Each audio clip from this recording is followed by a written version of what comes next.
Doctor कीर्ति शर्मा और आज मैं आपको पीसीओएस के बारे में बात करने वाली हूँ। पीसीओएस होता क्या है? पीसीओएस मतलब पॉलीसिस्टिक ओवेरियन सिंड्रोम होता है और ये एक हार्मोनल प्रॉब्लम है जो ज़्यादातर एडोलेसेंट गर्ल्स यानी कि टीनेज गर्ल्स को होता है और ये यंग वुमेन में भी पाया जाता है।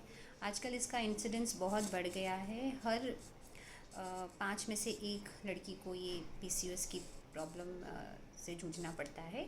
और ये कैसे पता चलता है? नॉर्मली हमारे पास गर्ल्स जब आती हैं तब उन्हें कोई ना कोई पीरियड्स डिस्टर्बेंस की कंप्लेन होती है कि उनको पीरियड्स या तो आते नहीं हैं, 1.5, 2, 3 महीने तक पीरियड्स नहीं आते हैं, या फिर वो जब तक दवाई नहीं खाती हैं तब तक उनको पीरियड्स नहीं आते हैं, या फिर वो एक्सपीरियंस करती हैं कि उनका वेट बहुत ज़्यादा बढ़ रहा है, वो सेम डाइट फॉलो कर रही हैं तो भी वेट बहुत ज़्यादा बढ़ रहा है। या फिर कुछ गर्ल्स एक्सपीरियंस करती हैं कि उनका बहुत ज़्यादा फेस पे एक्सेसिव हेयर ग्रोथ हो रही है या अलग बॉडी पार्ट्स पे अनयूजुअल हेयर ग्रोथ हो रही है।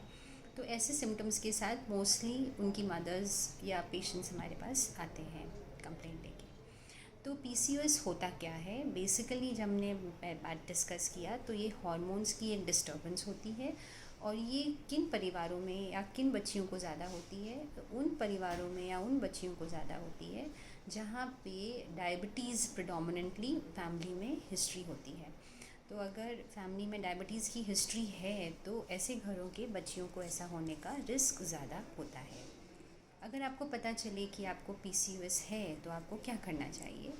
तो आपको एक गायनेकोलॉजिस्ट को कंसल्ट करके आपका बॉडी चेकअप कराना चाहिए और कुछ बेसिक टेस्ट होते हैं जिसमें हम ब्लड टेस्ट करवाते हैं। उन ब्लड टेस्ट में हम पेशेंट के हार्मोन्स लेवल टेस्ट करते हैं, पेशेंट का जो हम अल्ट्रासाउंड है वो करते हैं, सोनोग्राफी में हम पेशेंट के बच्चेदानी और ओवरी में क्या चेंजेस आ रहे हैं वो हम देखते हैं। इस बीमारी में ओवरीज नॉर्मल साइज़ से थोड़ी ज़्यादा बल्की हो जाती हैं या फिर बड़ी हो जाती हैं और ओवरीज में छोटे छोटे हमें बहुत सारे फॉलिकल्स नज़र आते हैं। इन फॉलिकल्स को ही एक तरह से पॉलीसिस्टिक ओवरी का नाम दिया गया है। ये सिस्टिक बीमारी से अलग होता है। कई लोग कंफ्यूज हो जाते हैं कि मेरे को सिस्ट हो गया है, पर सिस्ट अलग होता है और पीसीओएस की बीमारी अलग होती है।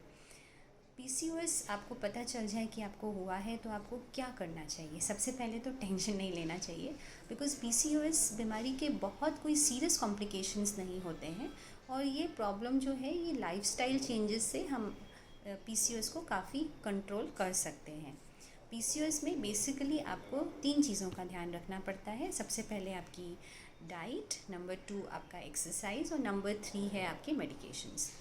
तो लाइफस्टाइल मॉडिफिकेशन की जो मैंने बात करी वो आपकी डाइट और एक्सरसाइज वाली चीज़ों से कंट्रोल होता है। आपको डाइट में जंक फूड टोटली अवॉइड करना रहता है, स्वीट्स, चॉकलेट्स, जो स्ट्रीट फूड होता है वो सब कट डाउन करना रहता है, ऑयली ज़्यादा घी वाला खाना भी अवॉइड करना रहता है। पेशेंट को हम लोग इनकरेज करते हैं ज़्यादातर सैलड, फ्रूट्स और वेजिटेबल्स ज़्यादा कंज्यूम करें। दूसरा बात आता है एक्सरसाइज का। तो हम पेशेंट को हम अपना डेली एक्टिविटी बढ़ाने के लिए करते हैं। फ़िज़िकल एक्टिविटी के साथ में हम उनको कोई ना कोई एक्सरसाइज स्टार्ट करने के लिए कहते हैं, जिसमें एरोबिक एक्सरसाइजेज बहुत इंपॉर्टेंट होती हैं।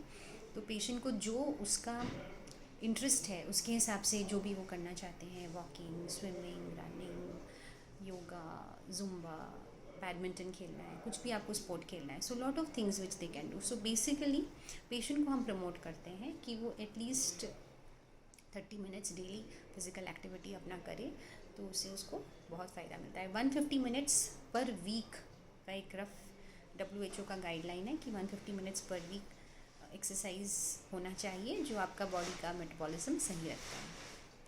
एक्सरसाइज और डाइट के साथ में आपका स्लीप पैटर्न भी बहुत इंपॉर्टेंट है। पीसीओएस पेशेंट्स को बहुत लेट तक जगना नहीं चाहिए। They should go to bed early and they should try to get up early. ये उनका सर्केडियन रिदम को, जो हमारा हार्मोनल बैलेंस बनाता है, उसको करेक्ट करने में हेल्प करता है। स्ट्रेस को भी कम करना चाहिए। लास्ट पॉइंट पे जब हम आते हैं दैट इज़ मेडिसिन। तो मेडिसिन जो there lot of medicine for PCOS nowadays. Metformin है, मायोनेसिटॉल है और उसके ऊपर ओसी पिल्स भी आती हैं। जो पेशेंट का हार्मोनल बैलेंस और उसका पीरियड रेगुलेट करने में मदद करता है। पीसीओएस वाले पेशेंट्स को कभी कभी इनफर्टिलिटी का इशू भी हो जाता है, तो उसमें भी हमको अलग से ट्रीटमेंट उन्हें कई बार देना पड़ता है। पीसीओएस एक ऐसी प्रॉब्लम नहीं है जिसको हम 3 महीने का कोर्स लेके या 6 महीने का कोर्स लेके हम उसको सही कर सकते हैं। ये थोड़ा लंबा चलता है और इसमें पेशेंट को रोज़ाना थोड़ा थोड़ा चेंजेस करने पड़ते हैं अपने डाइट में, अपने लाइफस्टाइल में, और उन चीज़ों से ही काफ़ी पेशेंट्स अपनी बीमारी को कंट्रोल कर लेते हैं। पीसीओएस का कोई परमानेंट क्योर नहीं है, लेकिन इसको हम अच्छे से कंट्रोल कर सकते हैं ताकि इसके साइड इफ़ेक्ट्स या सिम्टम्स पेशेंट को नहीं दिखें। तो ये थी आज पीसीओएस के बारे में टॉक।